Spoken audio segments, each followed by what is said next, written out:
Welcome to the Jeremy Mullins podcast, where we take a deep dive into different educational topics to help you optimize your life. I am Jeremy. I'm your host. I am here with a good friend, my man, Dennis McLaughlin. For round three. Round three. This three. I'm glad you're keeping count. Well, if you don't count my co-hosting duties that I did on a couple episodes, this Yeah, is round three with just you and me. just you. Well, I think co-host Reno may join. Okay. All right. Good. He said he had a bunch of questions. So I'm like, well, you and I need to get on here and talk first before he gets in here and has all these technical questions for us. Interviewing and reviewing Ironman Louisville. Good. All right. Hey, take a drink of that again. I'd like to thank our unofficial sponsor, First Form, who pays my bills, but give me a paycheck every 2 weeks. If you want to work with me in coaching, you can work with me on the First Form app, which I should say we are getting a group of people together for a half Ironman next spring that I'll be coaching. Okay, I am a really good coach. Sometimes I don't follow through on my programming. Sometimes. Most of the time. But I always have great game plans. But I'm also working in Kevin Summers, who is my wife's coaching up my wife for Leadville, and is actually going to listen to this, doing my cycling prep. So I'm going to listen to other people. Maybe I will go do the programming. We're going to put some programming together. It's going to be pretty cool. We're going to start it in October and be weekly group calls, plus your programming will be put out, all for about 100, 125 bucks. And we're doing that just so people have skin in the game. And I know you have a coach, and $125 for 7 months of coaching is nothing, right? Oh yeah, that's So great. just want to throw that out there. If you are interested in coaching, I do ask that you are, on the First Form app, even if you're with another advisor, that'd be totally okay. But I just want you in our community, in order to take advantage of some of these things that we are doing, once again, at discounted rates compared to what quote unquote Ironman coaching is out there. So, but man, let's dive into it. How are you feeling after your third half? Second half. Second half was the last one. The last one was 5 years ago when we did Chattanooga. So all your Olympic, I feel blessed. All your official Ironman events we've done together. Yeah, buddy. Every And then, single one. and then the Olympics and some of I thought you did. I was thinking that you did a half distance in an off brand is what I was thinking. No, those have all been Olympics. I did one sprint way back when. But yeah, all the off-brand stuff's been Olympics. So yeah, it's I can't do an Ironman event if I'm not doing it with you, buddy. Like, I I mean, know. that's just the way we've been rolling. So So many memories, and just I'll get into a little bit of a review for you if it's a new listener. Hey, you should go back and listen to the original podcast I did with Dennis to get his history. I'll give you the quick elevator spill of his history here in a second. But also, here's the elevator spill of our races together. Okay, Dennis outswims me. I outbike him, and then I just try to hold on so he doesn't catch me on the run. That's generally how our events go. And to true fashion, that was Louisville. He beat me out of the water, and hey, I was just happy to be out of the water. We'll talk on that later. I was just happy to be alive. I was riding high. I think I will just add on to that before we get into the Louisville details. I think Jeremy does this on purpose, in part because he likes the idea of coming out of the water behind me, getting on the bike behind me, and then blasting past me on the bike in dangerously close fashion, just to let me know. That's right. Just to let me know. I see you, buddy. See you later. And he just blasts past me, and I see his, see him take it off in the distance and just watch him fade away as he hammers away faster That, than I am. that was where I was going with it. I caught him on the bike, I don't know, 2 or 3 miles into it, and it was flat. And I don't know, I was just feeling good, because you said you were doing 21. I was at 20 miles an hour, and Yeah. you must have been doing 25 because you Yeah. blasted past me. And when I pass him, I make sure I get really close to him. So, he's holding a good line. So I'm not worried. There's no way in front of him. So once again, risk aversion. I'm not dangerous with this, but I make sure I get on his left side so he feels me passing. But then I want to make sure that I get right in front of him right away. So he kind of knows, like, oh, there goes Jeremy. and then when I get to the run, every time I hear someone breathing heavy and footsteps behind me, I'm just waiting to turn around and it be you, right? So your run time was faster, and we joke about that, and we hope that we all, both him and I put together a good race where we're feeling racy in one of these, events. Because you didn't bike as well as what you wanted to. Down there, you didn't feel as good, overall. So, I'm hoping that one of these always goes the same, but we have three good disciplines on that day. Yeah. But real quick, for Dennis, guys, he's lost, 1,800 pounds total from his, highest point in his adult life. He was my first, official winner inside of the First Form Challenge when we started doing the quote transformation challenges inside the app. Now, myself, I've had over 30, people win, plus, even more now with the Team Alpha bringing on other coaches. So it's just neat, right? And what was cool about Louisville, Dennis, is here you and I were doing these events together, right? 5, 6 years, you maintain your weight, your kids are getting into certain sports, secondary to you adopting the endurance sports. But also I had some friends come down from West Virginia, and it was the first person I'd ever trained.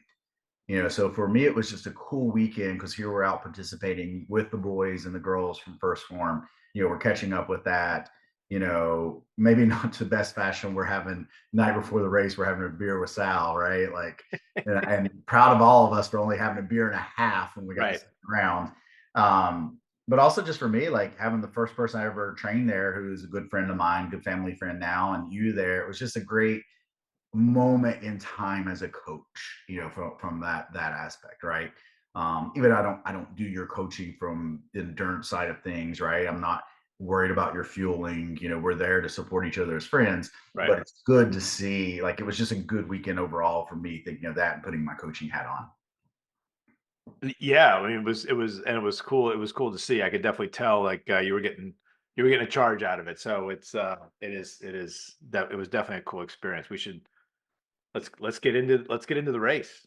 Well, let's get into the race. Let's get into the point that Louisville was not on our calendar at all. As we've done the other podcast, remember We should talk about how it came together. Yes, let's tell that story. we are looking at, of course, doing Ironman Florida again, this year, and it was just we're probably going to do another one other than Florida. I just had a deferral in it, secondary to military orders, so I was like, hey, I'm in it. Then it's like, cool, you're in it, I'm in it. So that's our race of this year, and then we find out, that Sal and some of the guys from First Form that they're doing Louisville, right? And I'm out to HQ. I'm doing some work, and I ask Will, I'm like, "Hey, is there still spots available?" And he's like, "Yeah." And he's like, "You and Dennis want to do it?" And I was really asking for myself, right? Because I'm like, okay, I'm getting back on the bike. I'm running a little bit. I'm still at this time. I'm still in my brace, right? When we're having these conversations, and I call the doctor up, that week, and I'm like, "Hey, when will I be able to swim?" And it was like a week before the event. They're like, "You'll be cleared to swim," and I'm like, "Okay, so I'll be cleared. I'll be good."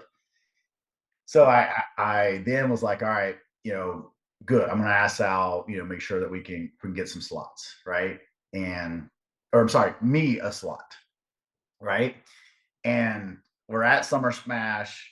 We've got a couple beers. We're sitting there eating, I think, some chicken wings. No, it was Mexican, if I remember correctly, right? Sal comes up, and understandably, he's going to get bombarded with people, right? Like, you know, and here's a guy that we talk to at this phase almost every night because we're accountability partners tracking our macros. So I'm like, hey, I hear you got a couple spots, or I hear you have spots available for the half Ironman. Can I get one of them? I'll be cleared. And he's like, yeah. And you're sitting there beside him, and he's like, you guys are in. And you look at me like, you guys, what? What? What did I just get signed up for? So that's how we got into Ironman Louisville. Yeah, and basically the message was like, "All right, like, figure it out. Like, we're going to Louisville in August." And like, okay. So yeah, it was not on either one of our radar screens, but as you said, like, it was sort of on we're already on the path for the full in November. So, And this Well, was, like I said, I it was was already training. You were, I don't know what you were doing, but I was training for the Ironman, and you were just doing what you do. I was biking, yes. It's You were rough. doing one of the three disciplines, yes. 33% ready. So literally, we found out we're in the event in June. It's in August.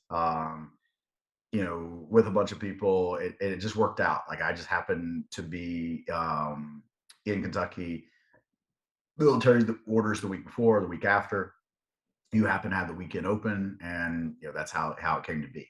Um, but the race was neat. Okay, so the swim component they put us in, of course, is a point to point swim, so you're swimming the 1.2 miles, what was supposed to be downstream. And fortunately, the current, I think because the wind was blowing so hard up, and maybe that's the reason the first couple miles on the bike was really fast too. I'm thinking about that, right? Because you biked up the Oh yeah. opposite way. So I think there was a quote headwind when we were in the water, and then tailwind on the first part of the bike, but there was no current. Nope. Yeah, No which is fine, right? Like, hey, the current's just add a positive to it. We started in the back. There was only probably 6 to 8, guys and gals that were behind us from our starting group. You started first. TJ followed you. We were in the same lane. They put us in the same, column. So you went first, TJ, and then myself, and then we're off, right? And for me, the swim was literally like, in my mind, one was to survive, 100%. Like we just had this incident in the CrossFit world where an athlete lost his life during a swim, and it happens a lot inside of Ironman too. It just isn't publicized as much, right? So if you look up, Wikipedia, it has it listed. It's a common, I'd say common occurrence, but it happens, right? So it's something you always have to be concerned about. And that was it. I just want to stay calm. I want to stay comfortable, and just go through the swim, which I did. I was very happy with that. I wasn't worried about the time. I knew my time would be relatively slower than what it's been in the past. But what I didn't plan for, Dennis, was the muscle fatigue from not swimming. That was, I didn't think about that. Like it wasn't on my radar, right? Like in my radar, it was about surviving, getting out. I knew the bike would be no problem. I wanted to bike hard. I knew I could finish the run. I'm pretty headstrong. I'm pretty physical strong, not fast. So it was really get out of the water and have fun for the day. But when they pulled me up out of the water, because they just swim out, you have to go up these steps. Guy grabs my hand, I grab his hand, I swash my feet up on the platform, and I go to stand up, and my quads were done from the swim. And that was the first like, oh boy, this is gonna be tough. I just want to clarify one thing for the audience that Jeremy is coming to the realization that if you don't train for something, it's going to seem really hard when you do it. So It is. it's weird. It's weird how that works when you don't train and then all of a sudden you do the thing and like the thing's hard. But Imagine that. imagine And, it's and all weird how jokes that aside, works. guys, I was like, well, I'll get in the water. I'll be cleared. I'll get in the water, because we'll be staying at a hotel that has a pool. And in my mind, of course, I never looked this up, right? This is just all my thought process. I was like, it wasn't a lap pool, right? Like I didn't have a lot of time to swim. And I'm not recommending this by 100%. I am not Do recommending. not follow this guidance. Yeah, Yeah. I did not swim a lap leading up to this half Ironman. Okay, one, I only got clearance. I think it was 9 days before the event to swim, especially because I used breaststroke, which really puts a lot of pull on that bicep tendon that I had constructively reconstructed and reattached just 13 weeks ago. Yeah. So the swim that I did was, and I didn't have goggles. I called Dennis. I'm like, hey man, I need a favor. And I'll never forget you just laughing at me when I asked this. I'm like, can you bring me a pair of goggles? I was like, I'm in Colorado. I've got to get to St. Louis and then to Kentucky. Like, I'm not gonna have time. And so he orders me a pair of goggles, brings them to me. The night before the event, we go down to the swimming pool, which there is a kid's birthday party. 11-year-old birthday party. It is loud and echoey and chaos happening in this basement of the hotel swimming pool. Yeah. And here comes Jeremy because he's got to get a swim in before the night before the event, by the way. And Hopefully we can weave in some of the video here, but And yeah. these 11-year-old are not phased, right? Here I am all tatted up, hopping in the water, and this little guy's like, "Can I borrow your goggles?" I'm like, "Bubby, I need these for tomorrow. I don't want to. I don't need them to be broke. I'm already behind so much. I do not need my goggles to be lost or broken. I'm sorry." So yeah, I'll get in. Actually, Dennis adjusted the goggles based on my feedback a few times. I swim about 30 meters and I hop out of the pool. Ready to go. Ready to go. Ready to go. Trained. Locked and loaded. That's not an exaggeration, folks. It was literally 30 meters of swimming prior to a 70.3 event the next Go. morning. So And again, just to reiterate, do not follow that training plan if you're trying to do a triathlon. yeah, I've already doubled my training for the Ironman since then. So I got a membership and I'm going today, to be honest. There you go. So, but a couple of things I want to point out of that, and I want you to give feedback for your swim is like, guys, experience has allowed me to do that, right? So I did the first Ironman back in 2004, I think, or 2003, 2004. I'd have to look. Wisconsin, so technically I've been doing this for 20 years. And I say doing this, I haven't done an Ironman each year, but I've been into fitness. So my body has done these distances before, right? I've been in some tough situations and I just compartmentalize things. Okay. Like there are bad things happening to people out there every day. I have this opportunity to spend the day with my friends, spend the day with people who I care about, and set an example for my kids and the people I coach, right? Those are kind of my thought processes. Worst case is death, like something could happen, right? So I need to respect that, right? And but I also got to go into it as like you've been here, you have the confidence, you can finish this, right? And once again, like all that was there. The surprising point was like, "Ooh, Jeremy, you haven't been in the water. Your back and your legs are a little tired." That was, once again, because I think I did compartmentalize thinking of what was worst case scenario, not thinking about performance in that standpoint. Yeah. Yeah. So my swim, I'll get into it, was actually the high point of the day for me, ironically. So some background just to paint a contrast to your experience. I had done an Olympic earlier in the year, back in May, I think, and oddly, when I got into the water in that race, I had full blown panic attack twice, hyperventilating, had to grab a lifeguard, and like didn't understand what was happening. I've done multiple ones of these events, multiple full Ironmans, multiple open water swims, and just but hadn't done it in you know probably about a year in terms of being in the open water, if not more, and just freaked out. So after that experience, did a number of I really logged a number of open water swims, probably 6 of them prior to Ironman 70.3 Louisville.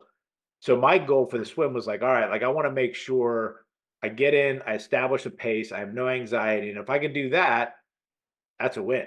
Yeah. Like as far as I'm concerned. And I don't want to burn myself out. So I got in, and pretty quickly if you're going to have a freak out, at least in my experience.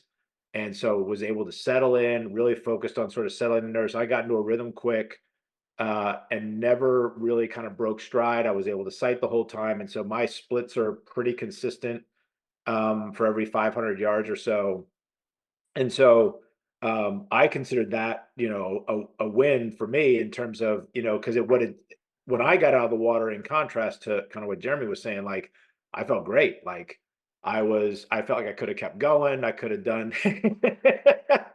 Listen, this is the high point of my day, man. I gotta relish it a little bit because we're gonna get into some less glamorous parts of my day later on. But um, so I got out and I was like, I could have kept going. And so like it gave me good information for the full in November. Not to say that I don't want to keep training, but it let me know that like I'm on the right path for the 2.4 miles in Florida, in terms of, because I've improved technique a little bit. I'm not fast by any means, but if I could just establish my rhythm, because I think that, and the takeaway in my mind is like, everybody's kind of got their goal in terms of what success is for them. For me, success is steady rhythm, no anxiety, and kind of preserve and do the right level of effort to kind of preserve my a lot of my gas for the next two legs, and I was able to do that. So, I came out and I was feeling pretty good, and I was like, okay, this is going to be a good day. And then,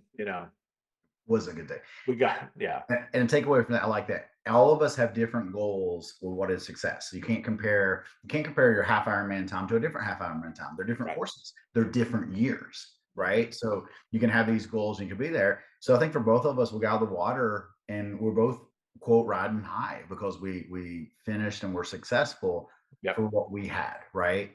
I missed a little bit of a time goal, of what I kind of looked at because I was like, well, 48 minutes or so. But that was with the assumption I still think I went 48 if we had the current.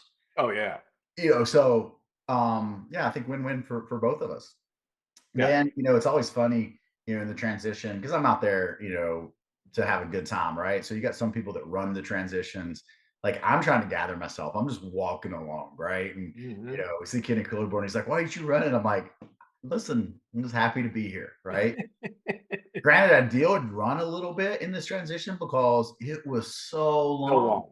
I So had long. enough time, to kind of gather my quads, and gather myself because it was such a long transition. So by the time I did get into the grass, with the bikes, I kind of ran the L right around the corner up to our bikes. I don't think I saw you. I think you were already gone. I was gone. Yeah. Yeah. So I don't think I saw you at all, and of course, I was probably one of the last people out of the water, at this time. And once again, still a win. Like I didn't look around and be like, Jeremy, you're slow or you're last or anything like that. Right. It was just like, okay, you survived that part, you're whole, get some fluids in you, get a goo in you, and then get out on the bike. Like that was the next, thought process. Hmm. Um, then the following thought process is how far do I got to push my bike before I can hop on it? Long transition. That was my takeaway. Oh my gosh, it was the longest, and they're yelling, they're like, "You gotta go 2 blocks." I mean, so 2 blocks on your little bike shoes, which if you haven't walked in bike shoes, it's not the easiest thing to click clack on those bike shoes. So you're click clacking and you're kind of pushing your bike because you can't get on the bike until you get the mountain line. The mountain line's 2 blocks away, so you're going this long winding road here, a sidewalk to get to the mountain line before you can even get on. Yeah. I mean, I think my transitions were 6 minutes a piece. So I'm like, the actual changing and getting my gear was probably really fast. Oh, yeah. It was probably Yeah. at least a half mile. I would think close to a half mile before we got out of the water to Or where our from bike was. swim oh, yeah, for sure. From swim to getting on the bike, it was yeah, Yeah. I would think that's a safe bet. So for people that are new to it, definitely want to let your heart rate come down. Like there's no use stressing, once you get into transition, like you want your heart rate to come down between disciplines, right? So the heart rate did come down, once again, kind of took my time to get on the bike, because quads were not there, and then for me, my thought process was like, you got to go, right? Like I wanted to average over 20. I think the course had me, and once again, this could be because the timer chip was somewhere, right? Like, and then I took time to get on the bike. My Garmin had me over 19 miles an hour. I think the official race was 18.8 or something like that, so a little shy of my goal, right? Which was 20 miles an hour on the bike. But it was an awesome ride for me. Felt great. Even climbed well. There was more climbing in the course in Louisville than what I expected. If you've ever been to Kentucky, like I was kind of expecting the rollers that you see kind of in Lexington at the horse farms. So if you're from that area, you get your horse farms, you get these little rollers, right? Because that was the description of the course. Um, but it was a lot more climbing than expected. It was kind of net climbing on the way out and a little bit of net downhill on the way, but you never had really big downhills, Right. right? And Well, there was a couple, but you didn't have enough to offset all the climbs, yeah. Yeah, very Okay. good point. So, yeah, because I guess I did get up. We were looking at post race, 41 miles an hour or something Oh, on yeah. hills. But all in all, like pretty uneventful ride for me. I need to make some adjustments with my bike. I got a little bit of saddle sore, so I need to position my back a little bit. I wasn't comfortable with my aero bars completely. Fast in the aero bars, but not comfortable. So I need to make some adjustments. I think before Florida on my bike. Um, the didn't stop at any of the rest stops. Took your advice. This is where it's good to have good friends. Dennis brought throwaway water bottles. So we could just throw the water bottle away, grab the water bottle they had on course, put on the bike. So I did that. I ate well. I feel like I stayed hydrated. I feel like I did good on nutrition. The only hiccup I had was I almost got hit by a car. And the way they had these courses, and this is where you always, because not when you're doing a triathlon, they don't close down the course. So you Yeah. have to be understanding that, hey, there's vehicles out there, and sometimes they don't know what to do. It's not their fault. They're not bad people, but the car lane was supposed to go left, bike lane goes right. Well, he goes left, I go right, and this is on one of those downhills. So I'm, 25 to 30 miles an hour. He comes back into the bike lane. So I grab a hold of the brakes. The bike is sliding, and all I can think of, I don't want to go off the road into people and into the ditch. I'm just going to slide into him and see how, like, see if I can dent his car. Right. Luckily, Once again, don't follow this advice, folks. Please ignore everything. Do not take any of this guidance as a tactic to do on a course. Continue, please. but at this point, he was already beside me. Right. So it wasn't like he was going to hit me. We were going to hit like side to side, if that makes sense. Yeah. Right? So luckily he stopped. I let go of the brakes. The bike straightens back up, and then go. And I look back. That was the highest my heart rate was of the day. It was like 189 beats that had come from that incident. Um, but all in all, pretty uneventful. Bike for me. Like I said, need to probably work on a little bit more sustained power. For a faster time at Florida, but pretty happy with the biking. Just need to spend a little bit more time on the tri bike because a lot of my training has come in the mountain bike. Yeah, and so just to contrast your experience, I mean, the big thing for me was I haven't been training hills like at all, and so Florida is not pancake flat, but there's some gentle rollers. It's for all intents and purposes flat, and so I've been kind of the bike path that I ride for training is largely sort of like what we'll see in Florida. And so, Louisville was definitely, had some decent climbs. And so I just wasn't used to it. Stuff that I've never done it before, but it definitely took more out of me. And then I ran into some cases where, like as Jeremy said, like, and this is I think something to keep in mind if you've never done these big events, it's like the cars are out there and they're trying to get where they're going. And in some cases, people are cool and they're like trying to be accommodating. In some places, they're not. Like they don't care about all these people in spandex on their bikes. They're just trying to get where they're going. And so there was more than one occasion where I was stuck behind, a line of 6 cars who's, stuck behind a cyclist and they're slowing down. And I got bikers going right and going left. And I'm just like, so, I can pass 1 car. I can't pass 6. Like that's just a recipe for disaster. And so you have elements like unexpected that you got to just be ready for and adjust for. And so I definitely didn't have the pace that I wanted to. I was hoping for something closer to like 18. I think I landed at like 16 and change. So definitely was a little bit disappointed with kind of my bike speed and power that I was able to put out. But all in all, like considering it was not kind of a structure that I was kind of used to training, I was, it wasn't like it was going to get me down necessarily. But a little bit of a different vibe just because it was something I hadn't been dealing with. Gotcha.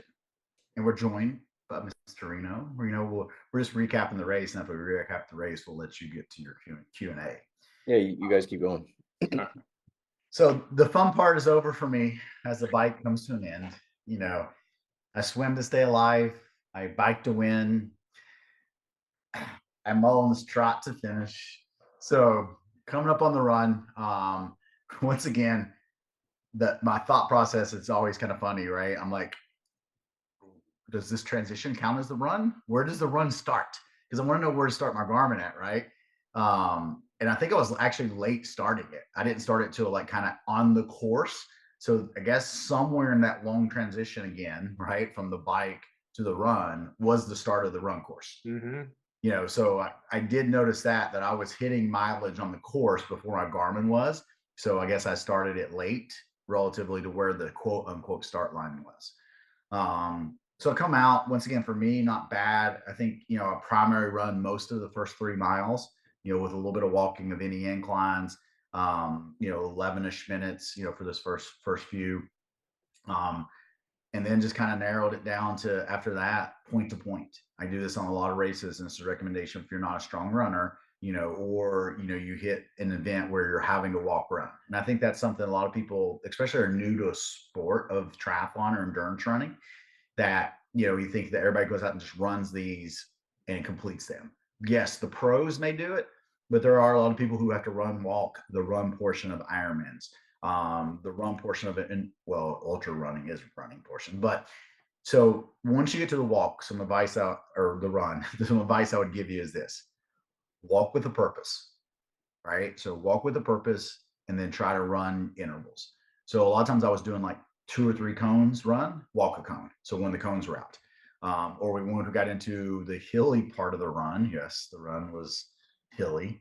It would be, kind of power walk on the inclines and then try to run all the downhills, which in tuned for post race, I was pretty sore for running the downhill portions of the run. So all in all, the run, once again, felt like I fueled good. It felt like I kept cool. Ended up just over like a 12 average for it. So I'd like to run a lot more come in the Ironman as far as time goes. Keeping my average, miles in the 10 or 11 is the goal for Ironman in Florida. But all in all, was happy with my run, happy with the course. It was a little bit more hilly for my liking, but the course was good. You had some shade. And the finish line was kind of cool. Happened in downtown, so it's around some bars, and you had people out there. So all in all, like I said, uneventful run for me, right? In a little bit of a pain cave, hurting, but nothing major, no blisters. A little bit of cramping was coming on, but never fully cramped. So can't complain about it, right? Went a little bit faster, but for what the race was and the event on our calendar, it was for me pretty uneventful. Would like to send maybe more friends, out there to talk to. I got a couple of conversations with some guys that were about the same pace. But other than that, it was just me and my intervals for the day. Yeah, and so once again, just to paint a little bit of a contrasting picture for folks, and I think this will, some of the tidbits that I was able to take away, I think will be helpful for, what I call kind of civilians that are out there trying to do these events. Maybe it's their first one, maybe it's their second one, and they run into some of these, some things that you could run into. I think some of the things that I took away are some things that maybe people can think about from a training standpoint. So I started out, got on the run first, kind of like what Jeremy said, first couple of miles, like I actually felt pretty good. It was starting to heat up around that time of the day. And so sun was out, it was definitely starting to get hot, but I was holding, run for the first, call it 2 or 3 miles and feeling okay. And then the heat just like, I'm just someone who, when I'm running, especially like running kind of deep into a day, I mean, it had been, call it 3 or 4 hours at that point. The heat and humidity start to get to me if I don't really kind of keep my core temp down, keep my hydration on point. It starts to really kind of affect me, I would say disproportionately. And so like it started to hit me. And I found myself having to walk a little bit, much to my disappointment, because I unlike Jeremy, I've been running a lot. And uh, I've been actually doing a fair amount of, decent distance running too, and some big bricks, and all in all have been pretty happy with my effort up to this point in training. And so, but it started to really kind of get to me on that particular day. And so, what I sort of found myself doing is, you know, really focusing on, they had aid stations every 1 mile. And so for me, it was, I'm going to walk the aid station and I'm going to try to run as much as possible to the next mile. And I literally just thought about it 1 mile at a time. And so really kind of, it can get overwhelming when you start to get into these bigger distances, 13 miles above, and it can get overwhelming. And so, but if you're just, if you're on mile 4 and you're like, all I'm thinking about is mile 5. And Yeah. so you just thinking of, because I know at mile 5, I'm going to be able to get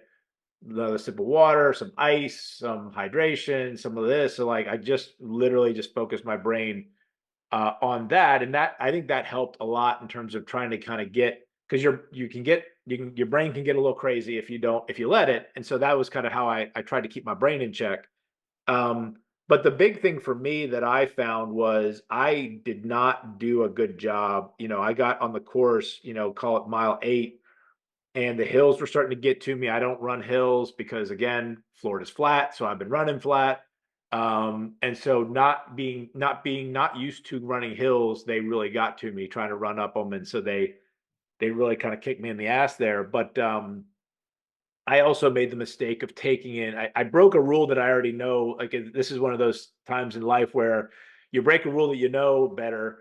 I know better than to take in nutrition that I'm not used to taking. And so I wanted some caffeine because I hadn't had any caffeine in a long time. They were giving out these Martin caffeinated gels, and I took in two of them, one, and then another. The next mile, I took in another one, and just I knew pretty quickly that like that just wasn't settling with me very well. And so, I go ahead. They have 100 milligrams caffeine a piece. Right. I knew that. Oh, right. I knew that. And I was like, I think I was trying to like force myself. Like I wanted to get a good dose. I think I realized that after I took in the second one. I'm like, oh, there's a pretty healthy dose here. So the caffeine tolerance should have been fine because I do drink a lot of caffeine, but I started to, just by the end of the race, it just wasn't feeling good. So heat was getting to me. I was starting to cramp up a little bit. I think I was too low on my sodium. Fortunately, I ran into Natasha out there. She'd give me a salt stick, so I was helping a little bit. But I crossed the finish line. I was able to sort of pound out the last mile at a decent pace, and kind of, just the adrenaline of wanting to finish, I think helped a lot there. But, and I think we'll get into the finish here, but like, finish the race, slower than the overall day was slower than I expected, but learned a lot around sort of things to do differently in terms of my training, and how to make adjustments. And I mean, the big takeaway for me was, despite having some challenges along the way that I've kind of articulated, like still had a lot of fun because I wasn't there to, I'm not there to set any records by any stretch. I'm there to have fun with my friends. And so I was able to do that. And then like, what can I learn from that experience? Because you learn something in racing that you can't learn in training. So, I learned some things, and I was able to sort of debrief with my coach and say like, all right, here's what we're going to adjust for in the future, not only for physical, but kind of mental challenges that are going to, hit you in the Ironman. And so, but, like, truth be told, like, funny, I'll embarrass myself with this story. It's like, we get done with the race and we go to Jeremy's friends who are in town are nice enough to drive us to go pick up our bikes because the bikes are a mile away from the finish line. Inconveniently so, because the last thing you want to do after you finish one of those is go walk another mile to get your stuff. So they drive us down there and we go to park, and I'm like, this isn't going to be good. Like, you got to park. I got to get out. You got to back that up a little bit. Okay. So as I'm waiting for you, knowing you're right around the corner behind me, I get us a post-race beer, so that, you have a nice little beer coming your way. So we walk to the car as you're drinking a nice cold beverage. And I think it was still the beer. I think, you can say what you want to. It was effort. You didn't feel good. I think it was just, I think it was the cold beer that got you. It might have been. I was feeling nauseous even before I took the first sip of the beer. So I'll say this. I don't think the beer helped. I think it probably exacerbated what was already kind of a direction I was already heading. So I get out of the car, and we're going to get the bikes, and I just leap out of the car and go into the grass, and I'm on all fours, and I just calling dinosaurs. And so I'm barfing everywhere, and I see these little feet come around the corner. And they're standing right here, and I'm on the ground face down, and out of the corner of my eye I see two little legs, and I'm like, well, I know what's happening now.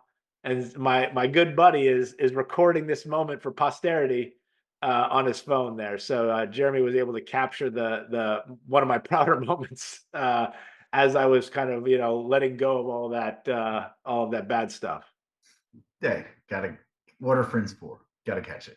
I have one funny Natasha story. Natasha was an ex-pro triathlete turned coach who was coaching the first form team. And of course, like, we're part of the first form team, but she wasn't coaching us, right?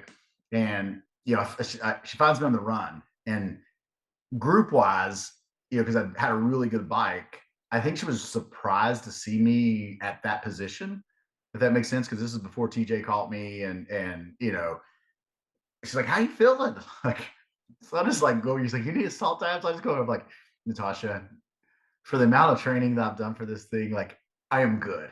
And she just kind of gives me this look. So I have to like show her, I pull up my arm, and I show her the scar, and I'm like, I had surgery 13 weeks ago. I was like, I haven't swam. I've run just a little bit. I was like, I've been riding my mountain bike. And the look that she gave me, I don't know if it was like disgust or the fact of like, oh, we'll just go have a good time, right? Like, I don't Right. know. I'm still trying to figure it out. So I'm like, I'm good. I'm just out here having a good time. Just happy to be here. I'm just happy to be here, right? Like, all is good. Like, Yeah. just happy to be there. So I think it said something earlier. I think it's very important. It's like, have your own goals, right? And understand that like life is precious, and going out and enjoying events like this with your friends, like that's part of like wellness and part of it. Like it's the journey. And sometimes the journeys are short, and you don't train very much for them, and you go out and do it and you learn from it. But also like just enjoy the moment. That's what it's about, as we do these events and we have a good time with them. And like you said, not only do you learn things to do mentally and physically for the next race, you learn things about life. Yeah. Oh, for sure. And I think that's something that sometimes gets left out when people think about these events. I think it's important. At least it's been important for me, and I'm sure somebody else can, maybe recognize this or not think that the way that they're thinking about it is normal, and that is, the when you do hard physical things. I mean, at least for me, it's definitely translated into kind of real life because you set yourself up to say like, all right, like I've been in situations where things are super uncomfortable, things hurt, and I made it through the other side and I was able to handle it. And then the other piece is there, these things are there's a huge mental portion of these events. And so like when you're out there that long, yeah, like you got to have the endurance to physically endure whatever, part of the event that you're doing and not, kind of crumble physically, but like mentally, like having your head in the game, like training, in my opinion, uh, helps, is a big part of obviously getting your body ready, but it's also getting your brain ready. Cause like your brain can do crazy things and tell you crazy things, and everything in your brain is going to be telling you, like, why are you hurting yourself? Like, why are you putting yourself through this? And being able to kind of work and kind of, shift the narrative in your brain is super important. And I think it's something that maybe doesn't get talked about as much when you talk about training because everybody just talks about their pacing or their watts or whatever. And like the mental aspect for me is a huge part of the deal. Not only from like a dopamine standpoint, feel good, but also like building that resilience. Like Right. I will always say this. I think the reason I really truly enjoy endurance sports is the camaraderie, right? Knowing that I do a lot of these events with friends, but also just the simple fact that it makes me a better person. Yep. I can endure and have a more pain tolerance to life, right? And I think that's the reason I like it. Totally. Great. What you got for us, sir? I thought you were cracking a beer open, but I realized that That's was what I thought too. I was like, no. man, I'm like, it's happy hour. man, someone took vacation early. This is an ale 8. I after I saw what it was, I thought it was like a Heineken at first. Look, it's yeah, I don't know whatever the saying is. You know what? Like you're sick. It's 5 o'clock somewhere. That's what you're looking for. Right. Well, yeah, but then it's not probably 5 o'clock somewhere. I don't know. But I'll say so. I'm gonna do my first Ironman next April. What is some like early advice you could give someone that like? I mean, I'm good on a bike. I'm terrible at running, and I'm a good swimmer, but not a competitive swimmer. What is some early advice you would give someone to like literally just now starting going into something like this? I mean, I would say a couple things. I would say one, start early and build slow. And, if you're building towards something like Ironman, it's such a big, sort of, block. I mean, it's 140.6 miles. I mean, you're putting your body through a lot. and trying to cram all that training into a 12-week window it's a lot. And I think for most of us that we all have jobs, we have a lot of us have kids and other obligations, like finding ways to slowly build that base up so that the training is not such a shock to the system. I think creates a lot of resilience in going into the actual event itself. So I'd say start early.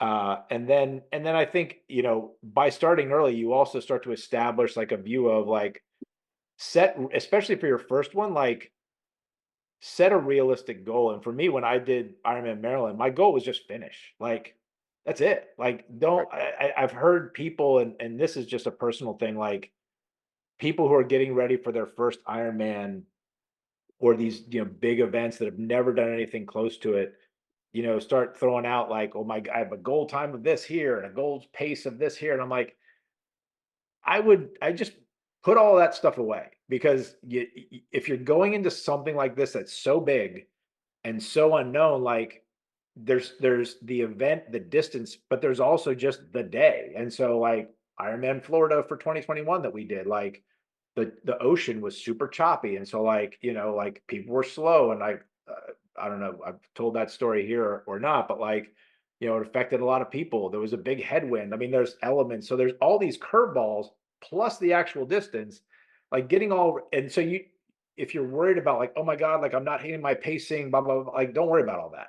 So just focus on finishing, build your base, and then just be realistic about, like, kind of, the next incremental building block that you can add on. So if you say you're a terrible runner, like, all right, like start out your training just like run walk, and and then start to figure out like you may decide that like for your day, which is what I did in Florida, like I did a 4-1 split, 4 minutes running, 1 minute walking, and that worked well for me.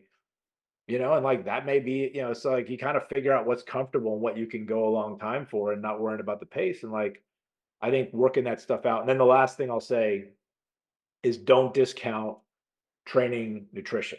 Like, and putting aside my Louisville throwing up story, like figuring out like, because I think that gets lost too. Like people wing it and they're like, oh well, like I'll just, bring some goos with me. And like, but playing with like taking in 25 carbs every 45 minutes is different than every 20 minutes is different, every 30 minutes. Like play around with that a lot because like you can afford to do something stupid and like have a gastro issue in training and like work all those kinks out. So those would be the three things that might come to my mind that I think are super important as you're kind of heading into a big event like that. Yeah, and mine aren't different. It's just a different take. So you mentioned this, start early to give time, right? And what I'll say with that, I think what's most important if you're new, especially in Reno's case, never doing 70.3 distance, being able to swim the distance, run the distance, right, and bike the distance are key workouts that need to happen, Mhm. right? Not worried about pace, and you mentioned that, Dennis, right? But I think that's where so many people get caught up in pacing versus, well, I look at it, if you've never done these distances, it takes a lot out of your body. I mentioned this earlier in the podcast, like the reason, that I have the confidence to go and say, well, even if someone did this, say, hey, you want to do Ironman tomorrow? Yeah, let's go. Right. Because my body has done it before. The memory's there because it's biked, I think the longest I've biked is 126 miles at one time. Right. So it's done these distances before. So remember that if you've never done it, it's going to be a shock to the body. So every time, you go out and do a 30-mile ride and that's the longest ride, your body's going to be like, ooh, man, I need to recover. And then the 40-mile feels the same way. Then the 60-mile, it feels the same way, right? But once you go back and do the 40 again, the body's been there. That's when you can say, okay, let's go increase the pace on the 40. So I think it's, starting early, getting those key workouts in, especially on the distances, and don't worry about your pace. Mhm. So I'm following a running plan on my Garmin, which I actually like. It's the run walk kind of deal. Basically, don't push yourself too hard on a run. If it's going to be a bad run, like start walking until you're able to start running again, which actually has helped me beneficial big time because my competitive brain is like, I just have to keep running, otherwise I'm a sissy. Um, and so I like that. Is there any beneficial to just I'm getting a bike in September from Jeremy, and then I have a nice Olympic pool at the gym. Is there any beneficial to like not necessarily following a plan to just go do it? Not time, not like an hour long bike ride or a distance. Just jump on the bike or jump in the pool and just swim with no intent behind it in the beginning. I think this early, that's okay, right? Because, it's not until next April, Right. right? And, Dennis and I were talking about this earlier. We're going to have Katie's coach, Kevin Summers, is going to help me, and we're going to do some programming for people so they have a game plan, to do. But we weren't going to do it till November, December. But I've talked to a lot of people like, oh, I get started now. Well, get started now. I think what you said, as long as you're swimming 2 or 3 times a week, biking 2 or 3 times a week, and running 2 or 3 times a week, you can just go out and do it, Mm. because that's playing in the disciplines, right? Like, that's going and doing the disciplines that will help out. But I think as you get closer, especially for new individuals, following a specific program really helps, right? Because there's diminishing returns, or there's, points of like a little bit of this, a little bit of that, right? Now, in the ideal world, right? Because Dennis is going to laugh at this, I'm in the pool 2 or 3 days a week now until the Ironman. But as we get really close to the Ironman, I will try to swim almost daily for those last 2 weeks, just so I feel comfortable inside the water. I'm not building endurance. I just want to fine tune it and feel comfortable, right? But I won't bike that much the last month, 3 weeks before the Ironman, because I already have some centuries in the belt come here in September and October, right? So I already get 400 or 500-mile rides in during those months. I don't need to go do that 3 weeks out, if that makes sense. So having that specific programming, I think closer to the then is more important. Yeah, I would add on to what Jeremy said, I think, and just to touch on something you said about running, Reno, and that is like there is a discipline that folks need to, kind of foster, and that is around kind of there's a gray zone with running that you kind of learn that's like you're not quite threshold, you're not quite zone 2, you're kind of in the middle, and it's just not as beneficial. And so like there's benefits to pushing your heart rate to the upper limits and doing like interval sprint work, and there's a place for that. But your endurance, and this is where the discipline comes in. When you talk about zone 2 training, like having the discipline to say like, all right, like my heart rate is creeping up, I got to slow down. And so like your body can physically, and I'll give you, I mean, I did a zone 2 run last Saturday and it was 8 miles. And, you know, like after I was done, my body felt fine because throughout, and you can actually do this on the Garmin, you can actually set workouts where it'll buzz you when your heart rate's getting too high. And when it gets too high, like you got to walk, and like your body can be like, I can keep running, I can run faster. But like if it's the zone 2 sweet spot, and all the people that are way smarter than all of us will tell you, like that is the endurance zone, and really kind of staying in that zone and having the discipline. If you do that for long enough, you get faster just because your body can go faster and keep your heart rate down. You contrast a guy like Will Grumke, who's an animal compared to all of us. His zone 2 is like 7:30 pace. I My saw zone it. 2 is like 11 something. So, it's I think that's an important discipline that doesn't get talked about in a lot of sort of traditional circles. Like when you get into the endurance space, zone 2, like all of us endurance nerds know about it, but like that's another thing is fostering that discipline, because I have found that that really does make a difference in terms of, your ability to endure. Because if you just keep your heart rate redlined, like you're going to burn out. Like no one can hold it for that long. At least, well, no normal person that I know can hold it for that long. And you need those, right? And I think that's where, like you said in the beginning, beginners will see good jumps in performance just by going out, swimming a couple days a week with, just getting in the water, right? Getting on the bike, running, walking.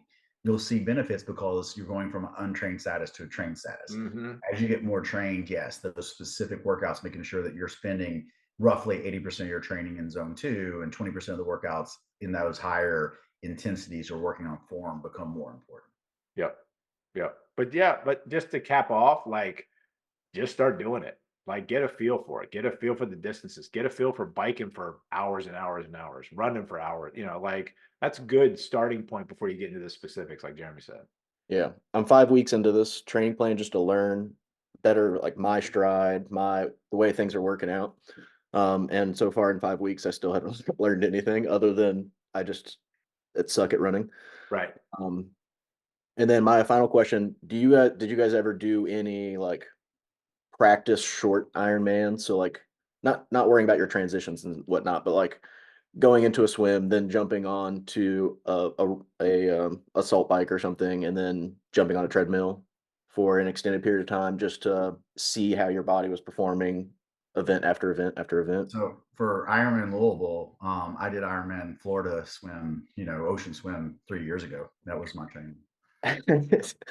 Jeremy's the I've done wrong your person to training. ask this question to, because his answer is that would require training, and so that nullifies everything in his. Listen, do I as I touched say, 10 people. do as I say, not as I do. Right. Yeah, like I think if you're already into functional training, so if you're in the CrossFit world, Orange Theory, F45, some of those fitness things, or a home gym, and you have like assault bike, a rower, like put you together. Hey, I'm going to bike for 3,000 meters, and I'm going to go run, half a mile, 6 rounds, 5 rounds, right? So I think doing some stuff like that will translate over 100%, right? And it can be small distances too, like the bike then run brick workouts. Like even if they're small distances, like getting the body used to, like running after you bike is weird. Like your body feels weird, your legs feel weird, your hips feel weird, like everything's weird. Walking after swimming is weird.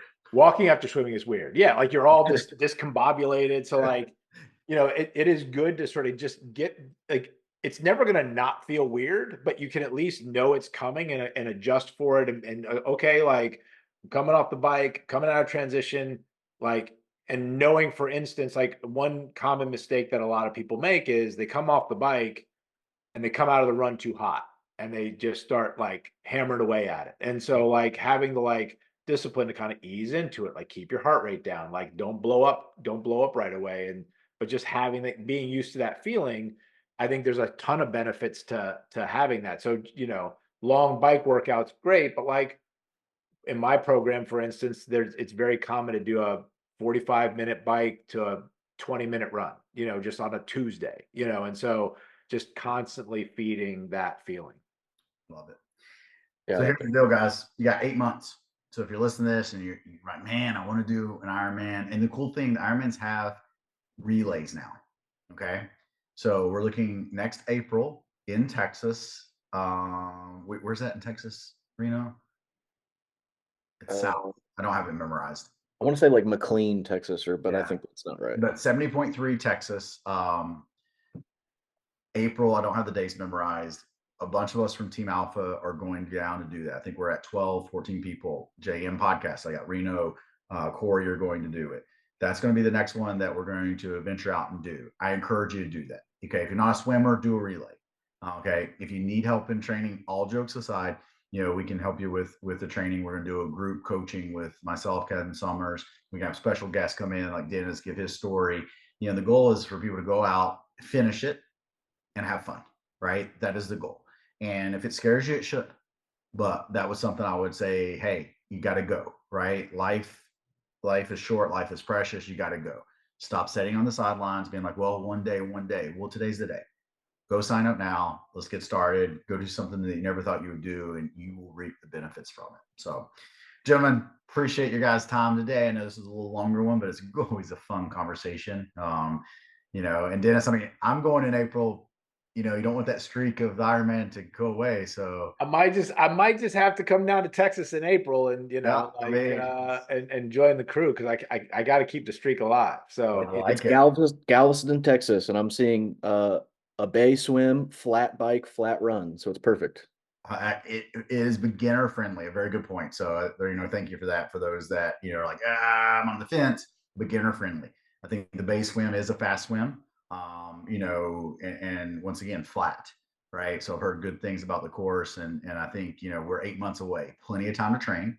Okay, so if you hear this today or next week or whenever you hear this, start just getting out moving, and then we get more specific training come October. So appreciate you guys. Hope you have a wonderful day, and thank you to the listeners, and we'll talk to you soon.